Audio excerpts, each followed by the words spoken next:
quiero también, saludando al maestro Jaime Hernández, mostrar una gráfica que publica Pulse.mx con información de la Secretaría de Seguridad y Protección Ciudadana sobre la disminución del promedio diario. ¿Qué huele, Sonora Power? Demián Duarte ya pasó por aquí también. Ha disminuido el promedio diario de homicidios dolosos. ¿Qué pasó, mi querido Demián? Saludando las estrellas. Es todo, es todo. Un abrazo. Eh, a ver, está claro. Yo creo que Ceci por ahí debe de tener ya la gráfica de cómo disminuye el promedio diario de homicidio doloso.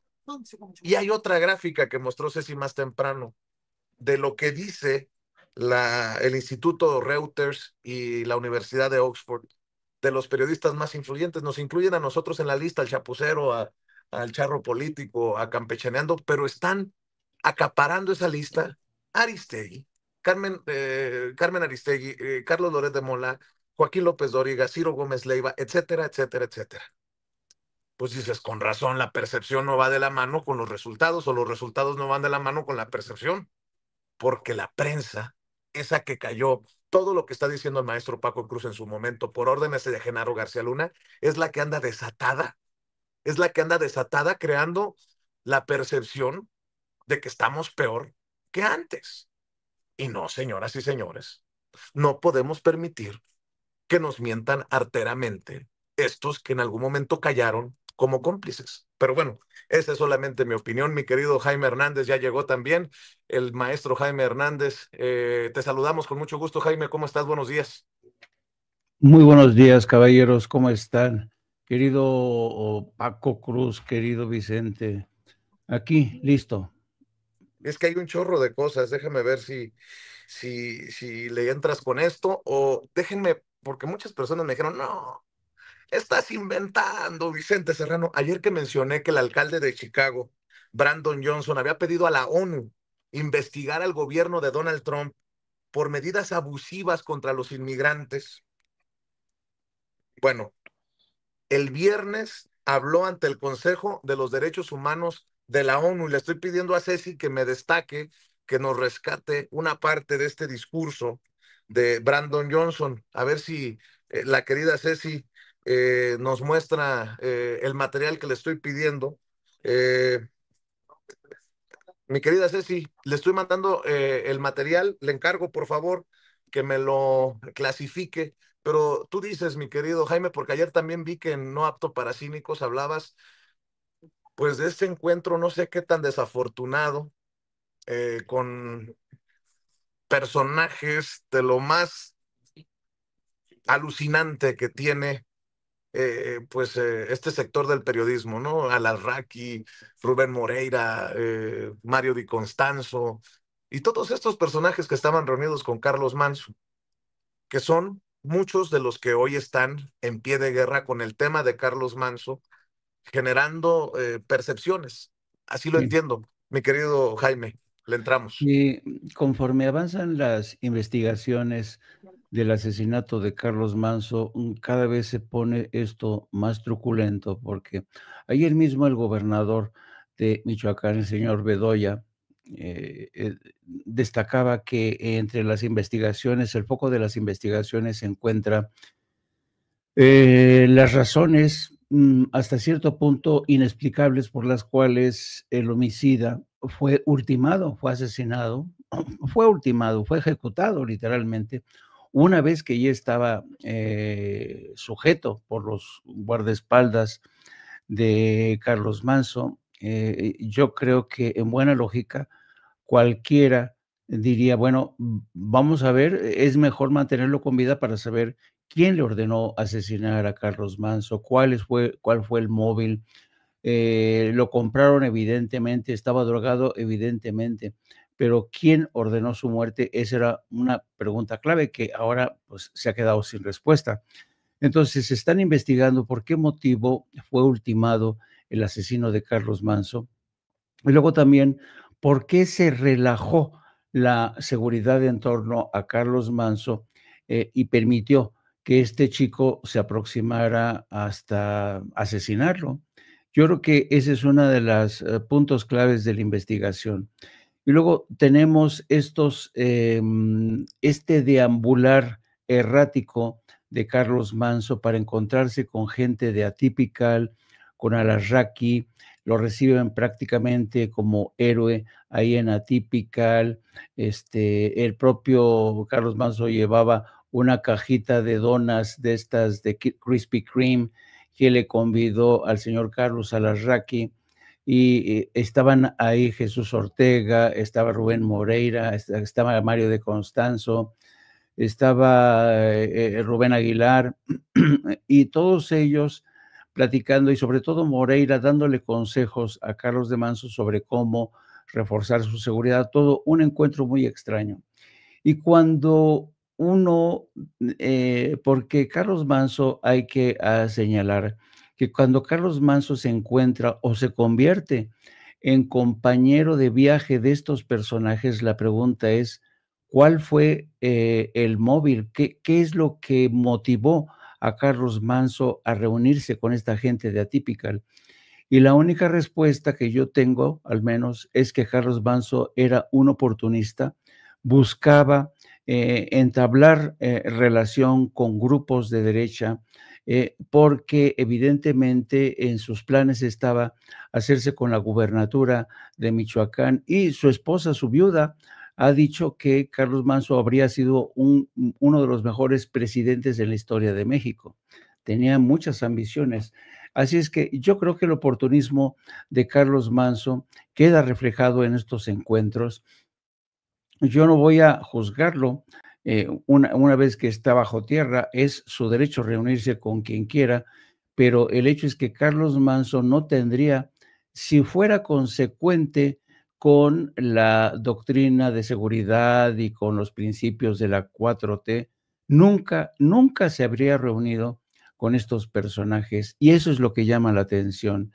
Y yo creo que Carlos Manso estaba fraguando algo, estaba buscando alianzas que lo respaldaran desde amplios sectores, porque yo creo que desde siempre quedó frustrado cuando le dijeron que no, que era el señor Ramírez Bedoya quien iba a la gobernatura de Michoacán.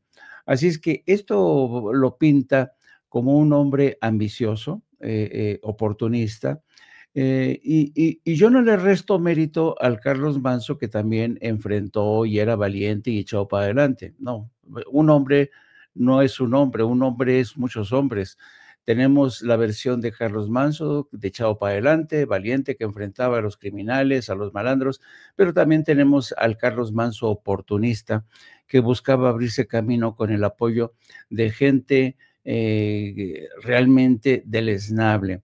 Pero así es el oportunismo, y el oportunismo y sobre todo la codicia siempre terminan rompiendo la saca, siempre terminan rompiendo la saca, y pues ahí vemos las consecuencias de este hombre que siempre tuvo contactos con gente del PRI, se agarraba de cualquier apoyo para tratar de mantener su posición en Uruapan. Y la pregunta que yo me hago, ¿hasta qué punto Carlos Manso era más ambicioso que preocupado realmente en por llevar la tranquilidad a su gente? Porque una política de ejecútalos en caliente, lo último que va a hacer es traer paz.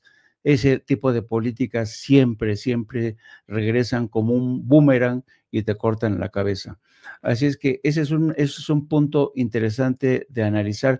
Y ahora quiero introducir a la mesa, si se me permite, querido Vicente, un segundo elemento muy interesante. Reforma está publicando en su primera plana una historia interesante. Le estoy siguiendo la pista. Un grupo de congresistas demócratas y republicanos, pero sobre todo demócratas y republicanos, pero sobre todo de Texas, y entre ellos Henry Cuellar, están pidiendo un panel de arbitraje que analice dentro del contexto del TEMEC la predominancia de Pemex y la Comisión Federal de Electricidad. Es decir, en otras palabras, Henry Cuellar, y aquí hay que citar el antecedente, Henry Cuellar fue el principal instigador de la reforma energética que impulsó Enrique Peña Nieto. Henry Cuellar fue se conoce que Henry Cuellar estuvo viajando durante mucho tiempo, más de 2 años, hacía viajes continuos a Los Pinos, porque ahí lo recibía Enrique Peña Nieto. Henry Cuellar y Enrique Peña Nieto llegaron a tener una relación bastante estrecha, muy estrecha. Henry Cuellar, cuando era candidato Enrique Peña Nieto y fue a la pasarela a Washington a enseñar su cuerpito serrano y decir que él era el candidato de un PRI que ya había cambiado, ya no era el dinosaurio de antes, sino que era un nuevo PRI, el equipo A, ¿se acuerdan? De Enrique Peña Nieto.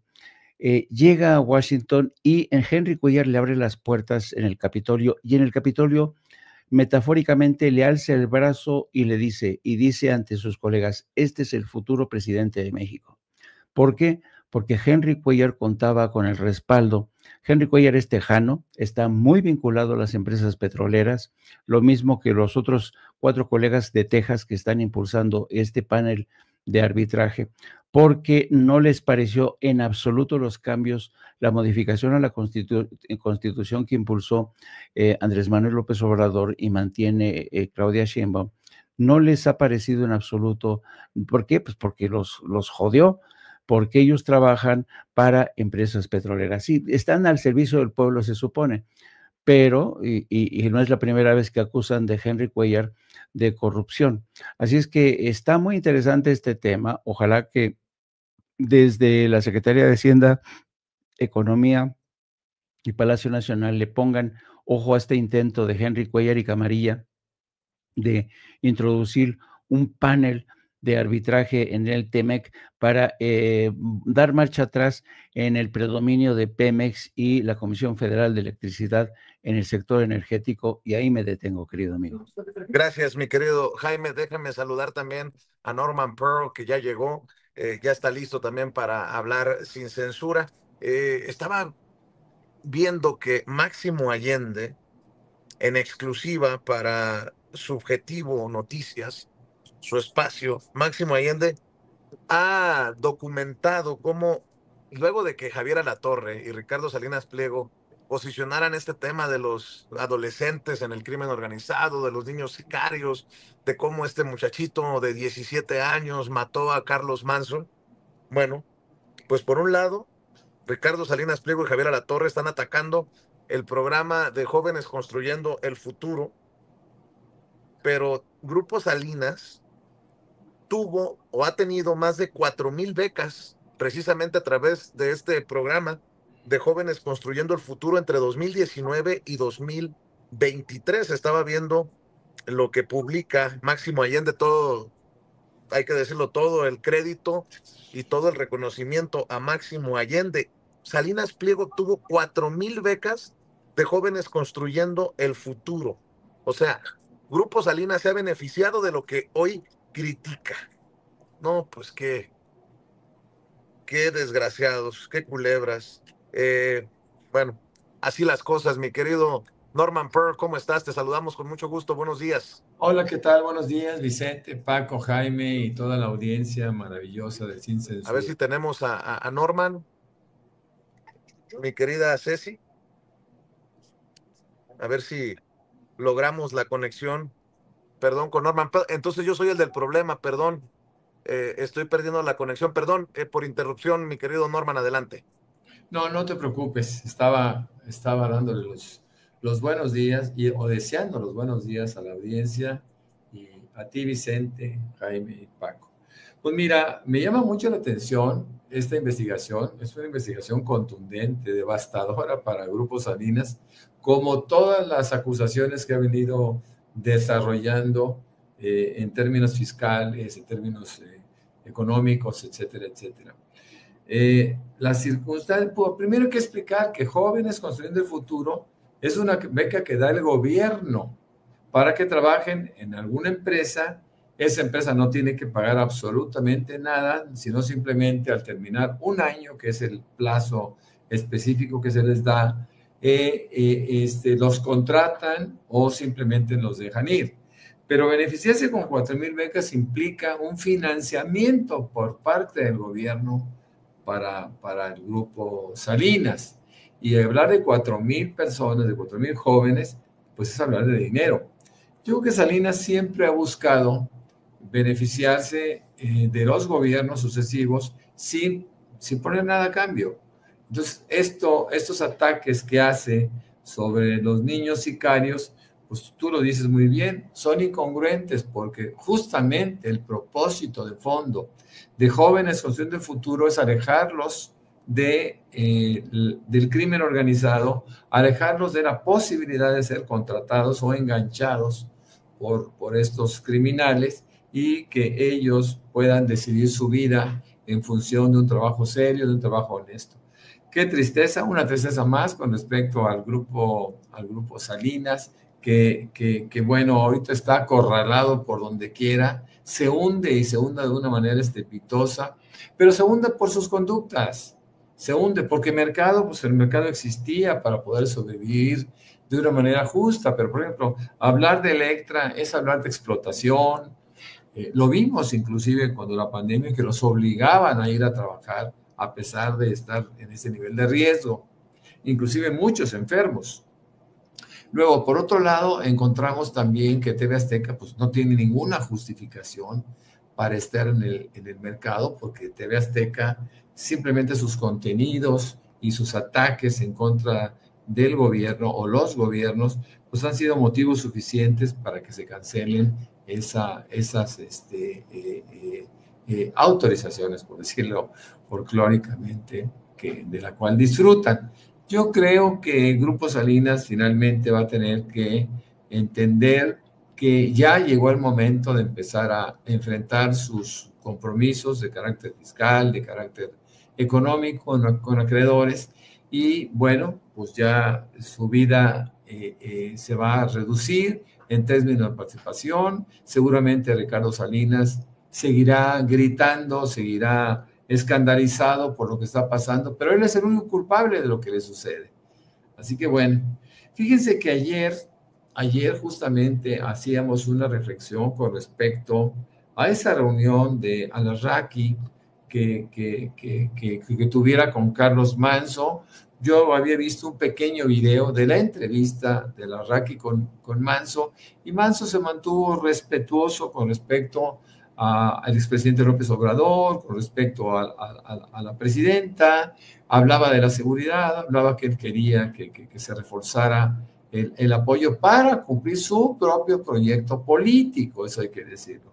Pero también yo concluía, bueno, era una reflexión que hacía, que este video que ustedes están viendo en este momento fue filtrado por Al-Awraqui con un sentido.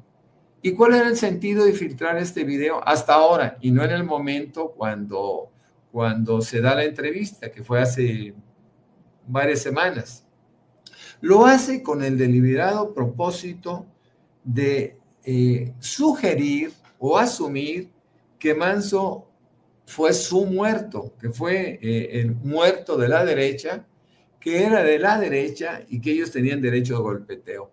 Estos son de las conclusiones que lamentablemente tenemos que sacar, porque es muy deliberado la filtración del video en un momento oportuno para decir, este era nuestro hombre y mataron a nuestro hombre y la derecha es un mártir de la derecha, etc. Nada más alejado de la realidad. Efectivamente, como lo dice el maestro Jaime Hernández, yo coincido, he estado coincidiendo en ese sentido, que Carlos Manso pues, era un hombre muy ambicioso, que efectivamente estaba buscando el apoyo por parte de la derecha, porque él de independiente tenía muy poquito. Él ganó ciertamente su candidatura como presidente municipal y ayudó a que se ganara una diputación federal y una diputación local por su popularidad. Eso es cierto, pero también no hay que negar que él está, y esto es de evidencia, que él estaba buscando el apoyo de la derecha. Él sabía que iba a llegar, que la única posibilidad de llegar y de competir, por ejemplo, en la gubernatura de Michoacán contra Morena, tendría que ser con el apoyo del resto de los partidos. Y eso eso significaba pues una empresa bastante complicada, porque Morena es terriblemente fuerte en Michoacán. Probablemente cualquier candidato, lo vimos cuando quitan a Morón como candidato y lo sustituyen por Ramírez Bedoya, ya que el INE en una jugada lo dio de baja a Morón. Morón era el candidato favorito. Ramírez Bedoya fue el suplente y aún así ganó con mucha facilidad, porque Morena tiene mucha presencia, la izquierda tiene una presencia antigua en Michoacán, y yo creo que la reacción del pueblo pues siempre es en apoyo. Ahora que se difunde este video, pues es un video que Alarraqui no calculó. Alarraqui, me imagino que Claudio X González y todo el grupo de derecha no calcularon que tendría un efecto, un doble efecto, ¿no? El primero es, ellos quisieron mostrar que era su hombre y por lo tanto su muerto. Y por otro lado, nosotros entendemos que este video también de alguna forma denuncia pues que había que Carlos Manzo no era tan independiente como él mismo quiso hacerlo saber. Su esposa la veo con posibilidades políticas muy bajas, nulas diría yo, porque no tiene ni el carisma, ni el discurso, ni la credibilidad que debe de tener un candidato cuando pretende ascender en términos políticos, mi querido Vicente, Paco y Jaime.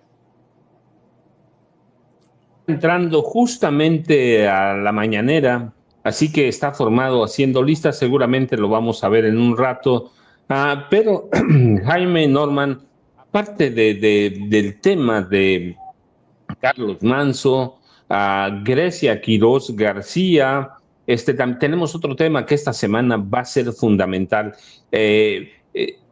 ¿Asestará la Suprema Corte de Justicia el golpe final al grupo Salinas Pliego? ¿Cómo ven ese problema? El jueves va a haber, en la sesión del jueves van a tratar por lo menos algunos amparos que involucran a 33,000 millones de pesos, mientras en Nueva York le han dado también un plazo perentorio para este mes a Salinas Pliego de pagar por lo menos 630 millones de dólares que debe a sus acreedores o inversionistas estadounidenses, Jaime. Sí, por eso no es de extrañar que en el curso de las últimas horas el grupo de Ricardo Salinas haya denunciado un embate contra su empresa, perdón, una inspección de la Secretaría del Trabajo y Previsión Social que se realizó el pasado sábado. Estos denunciaron que estaban siendo acosados cuando se trata de un trámite normal.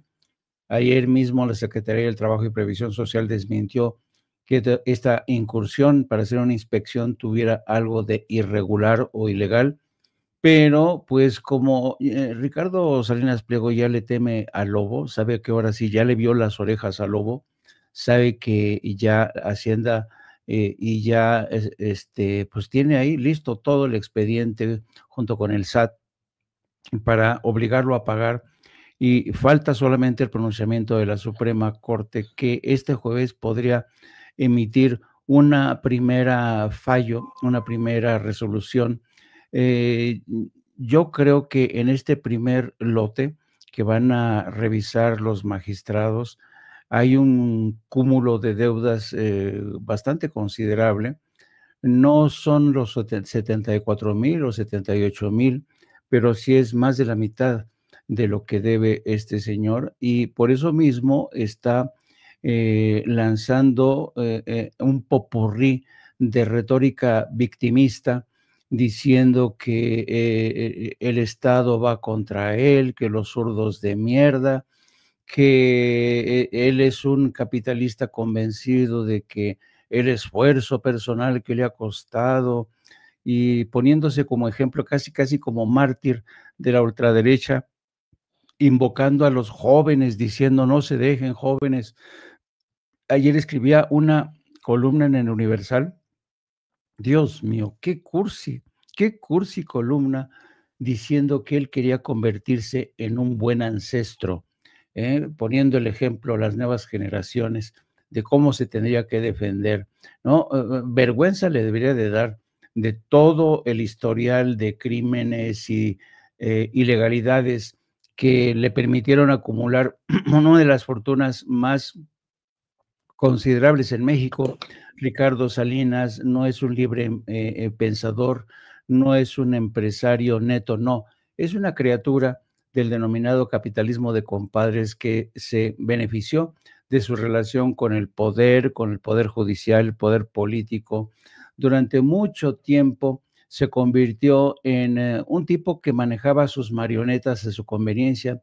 Quizá la marioneta más conocida, más protagónica, es Lili Téllez, a quien viene utilizando desde hace ya casi medio siglo. ¿Cómo utilizado? ¿Cómo le ha sacado provecho a esta marioneta?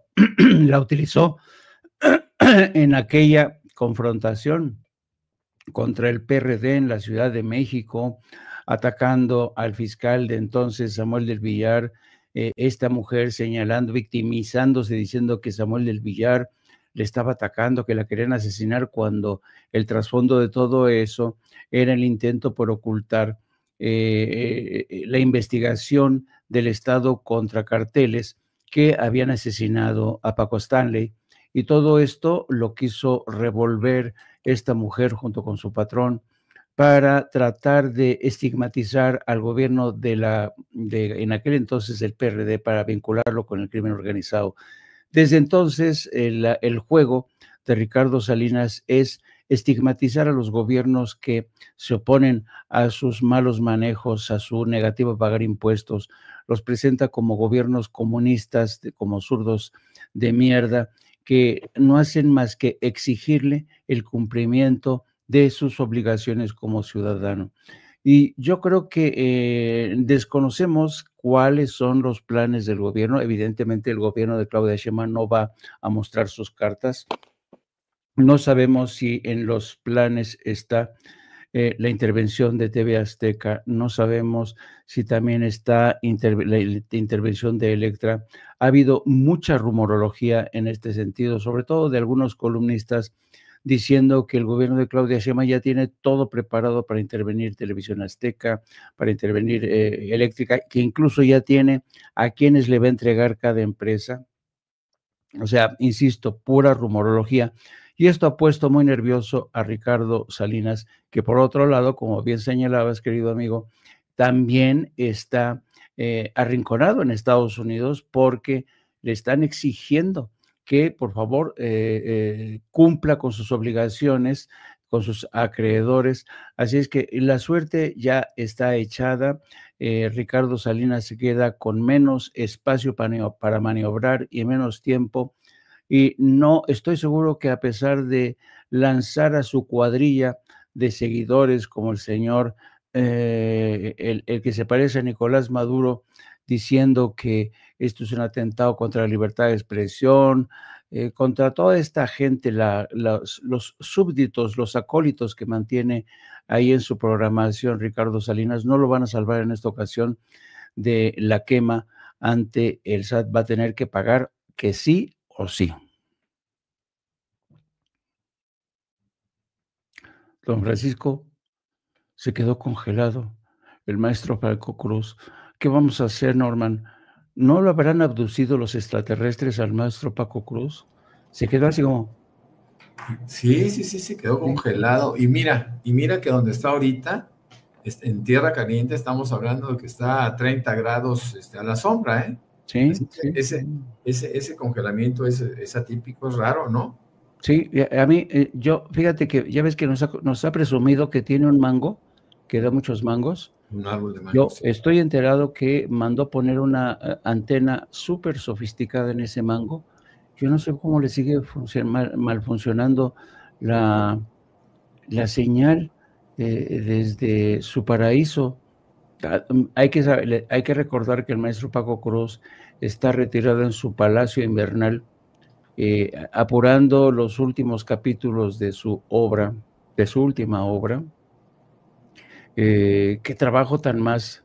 Yo nada más imaginar los amaneceres del maestro Paco Cruz, que se toma un cafecito y se concentra en esa hoja en blanco para seguir con un capítulo más. Digo, ay Dios, santo cielo, eso de escribir de verdad es una labor titánica. Bueno, pero sigamos adelante, querido Norman.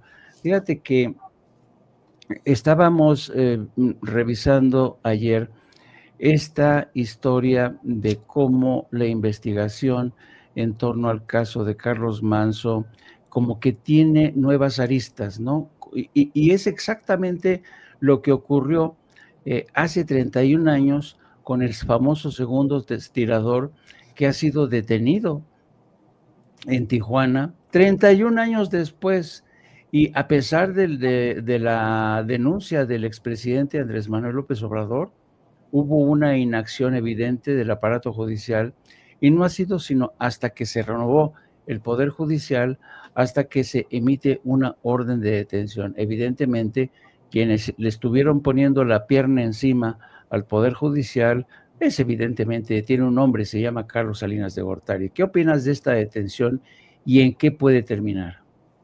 Bueno, esta detención era obligatoria, ¿no? Total parece que la no detención era no un fallo, era un acto deliberado por parte de la Procuraduría en su momento para liberar más que a Jorge Antonio Sánchez Ortega, a sus patrocinadores, ¿no? Que quizá podría haber llegado hasta el presidente en su momento, Carlos Salinas de Gortari. Se tardaron mucho. El expresidente López Obrador lo dijo en enero de 2024, estableció que la Fiscalía estaba tratando de emitir una orden de aprehensión, bueno, de buscar una orden de aprehensión a través del Poder Judicial, pero el Poder Judicial se lo negó, y se lo negaba porque finalmente eran uno mismo. Acuérdense a la señora Piña, como ella era por Peña Nieto, y obedecía evidentemente a presidencias priistas que establecían una condición de comportamiento político, ¿no? Y ella simplemente siguió bajo la tutela de los mismos hombres del poder político de aquella época, y se plegó, por supuesto, a la decisión de no detener a este hombre. Yo creo que su detención nos va a dar luz en muchos sentidos. Ayer decíamos que era un presunto asesino de Colosio, aun cuando las investigaciones poco creíbles también de la Fiscalía, bueno, de la Procuraduría en aquella época, establecían que el disparo que hubiera hecho Jorge Antonio no era mortal. Bueno, esto era bastante atrevido decirlo, ¿no? Porque no sabemos cómo se comporta un organismo, y tampoco podemos pensar que era exactamente esa la bala. Ahora hablan de que fue un solo disparo, y ¿por qué no pensar en que fueron varios disparos? ¿Y todo por qué? Porque tenían la posibilidad de ocultar lo que quisieran.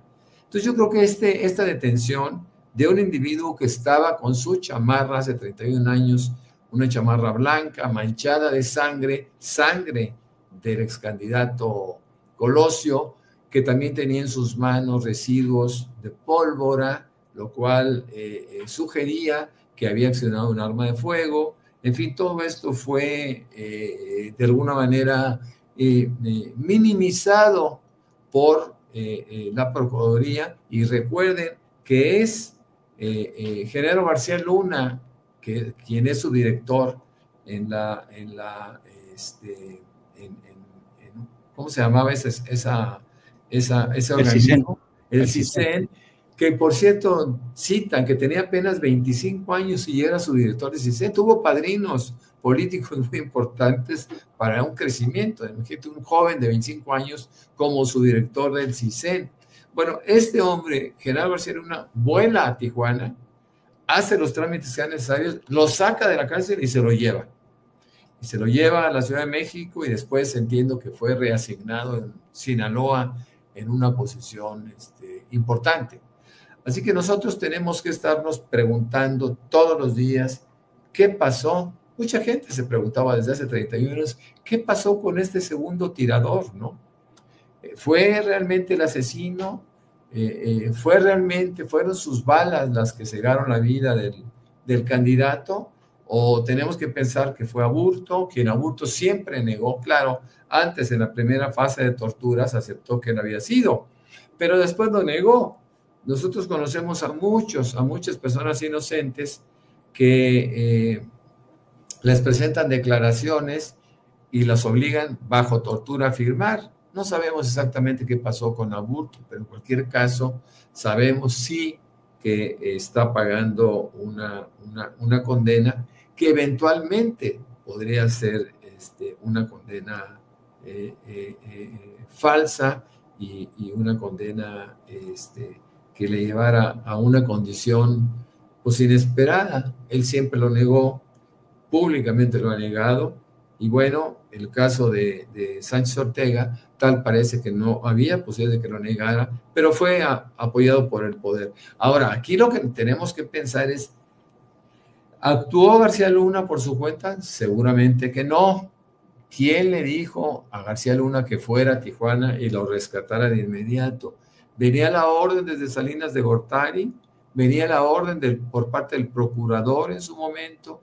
¿Quién hizo esto para ocultar una muerte? ¿Quién lo hizo? Son de las cosas que nosotros tenemos que preguntarnos, ¿no? Porque no podemos seguir ignorando las realidades. Lo mismo tenemos que preguntarnos con respecto al asesinato de este joven de 7 años, Víctor Manuel Ubaldo Vidales, quien previamente asesinara a Carlos Manzo, y a pesar de estar controlado, de estar en una condición ¿cómo se le llama?, de indefensión, fue asesinado. Eso se tiene que conocer, porque no es posible que nosotros sigamos pensando que fue un asesino solitario. Bueno, sabemos que se acompañaba por otro muchacho de 19 años y que teóricamente fueron contratados por alguna persona ligada al cártel Jalisco Nueva Generación. Todo eso se tiene que aclarar. Yo creo que aquí se derrumban algunas hipótesis en cuanto, porque hay un vuelco, hay un cambio dramático con las hipótesis de que no tenían ninguna relación con la escolta de 8 hombres que estaban en ese instante a un lado de Carlos Manzo, y que uno de ellos fue quien lo mató de un solo balazo. Eso es muy grave. Norman, creo que ahí tenemos. Vicente, ¿cómo estás? Ya estás adentro de Palacio Nacional, del Salón Tesorería. Primera fila, mi querido Paco, ya estamos listos para,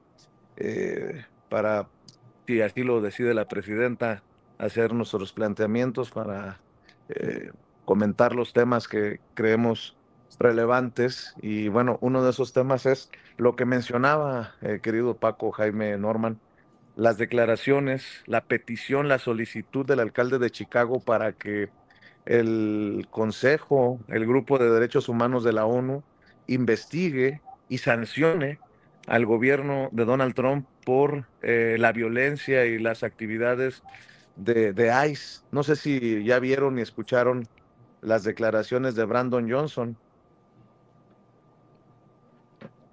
No, no, la verdad todavía no. Vamos a verlos y escucharlos. Creo que Ceci ya tiene listas las declaraciones del viernes del alcalde de Chicago, que confirma lo que le hemos venido diciendo a la presidenta, que estos operativos están incrementando en violencia contra la comunidad inmigrante, la comunidad mexicana, y que están fuera de todos los parámetros de derechos humanos. Vamos a ver y escuchar. All on this council to hold the federal government of the United States to the same standards of accountability you apply elsewhere in the world. No country should be above international law. Human rights are universal, or they are meaningless. Chicago has long been a part of this struggle. I invite the UN's independent experts to visit Chicago to witness both our challenges and our progress firsthand. And I urge the Human Rights Council to consider additional measures of accountability, including a special session to examine the worsening human rights crisis in the United States. Pues ahí está.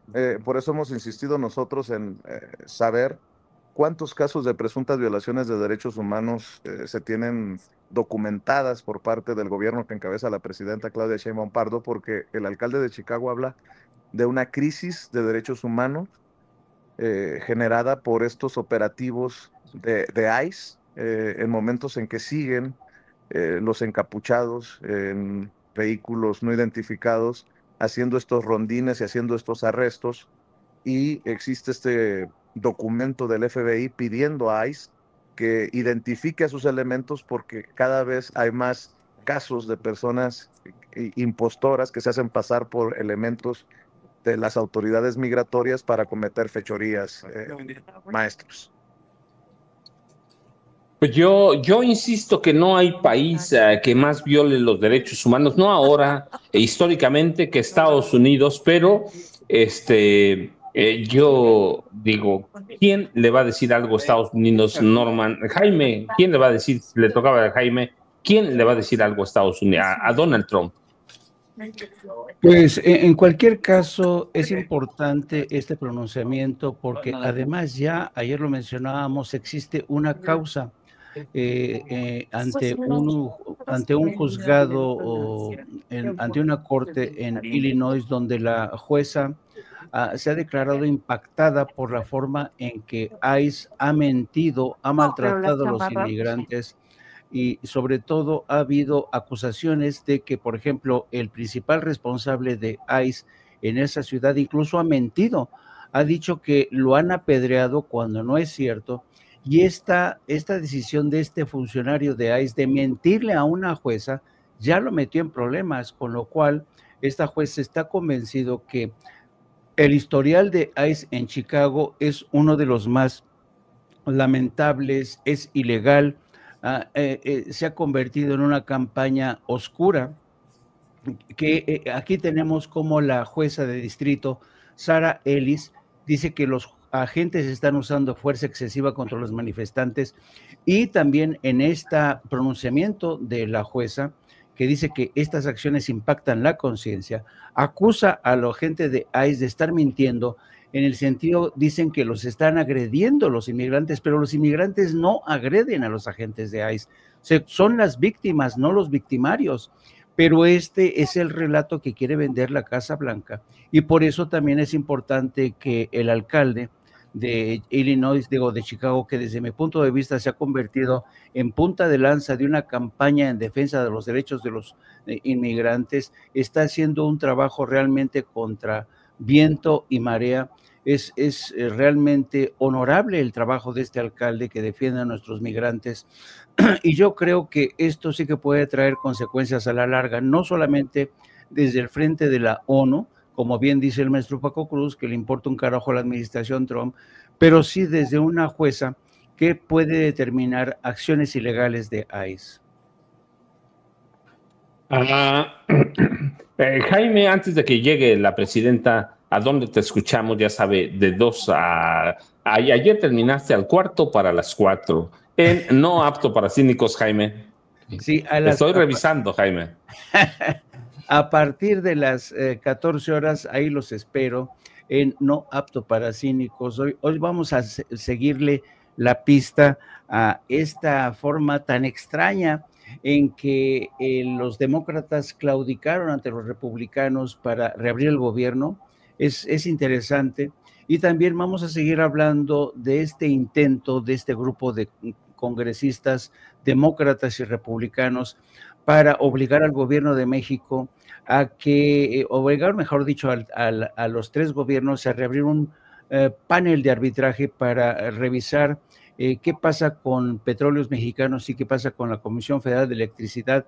Es un intento de las grandes corporaciones por dar marcha atrás en muchos de los cambios, incluso constitucionales, que introdujo Andrés Manuel López Obrador, para que Estados Unidos vuelva a poner sus garras sobre la industria petrolera y la industria eléctrica. De eso vamos a hablar. Ahí los espero a partir de las 14 horas.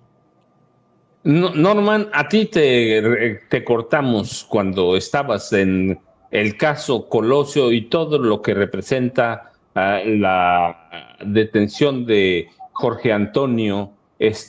¿Con qué cierras? ¿Con qué nos dejas?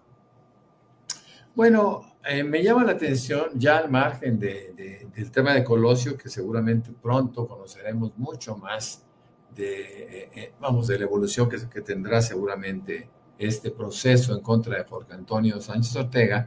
Yo ayer comentaba justamente aquí en Sin Censura y escuchando al alcalde de Chicago, Illinois, que básicamente esta violación de los derechos humanos no te da derecho a ti, Donald Trump, para, por ejemplo, con mucha ironía, Trump dice que quiere invadir Nigeria por una violación de los derechos humanos, ¿no? Porque han asesinado a cristianos, a cristianos básicamente. Pero bueno, él no sabe muchas cosas, entre otras que han sido básicamente musulmanes a quienes han asesinado estos grupos terroristas que operan en Nigeria. Nigeria está dividido, tiene 220 millones de habitantes y la mitad son cristianos y la mitad son musulmanes, de tal suerte que Trump pues todavía no sabe exactamente de qué se trata. Lo único que sabe es que después de Libia es el productor de petróleo más importante de África, ¿no? Y creo que eso es lo que lo mueve.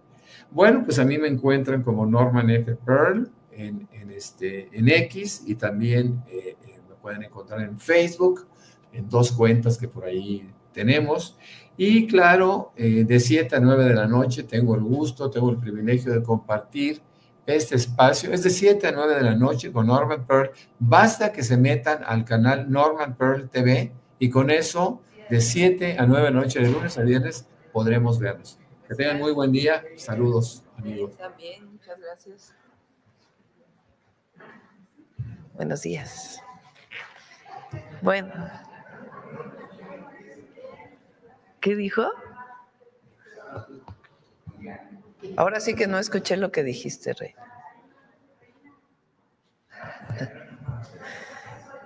Bueno, el día de hoy me acompañan, gracias, siéntense por favor. Rosa Isela Rodríguez, secretaria de Gobernación, Omar García Harfuch, secretario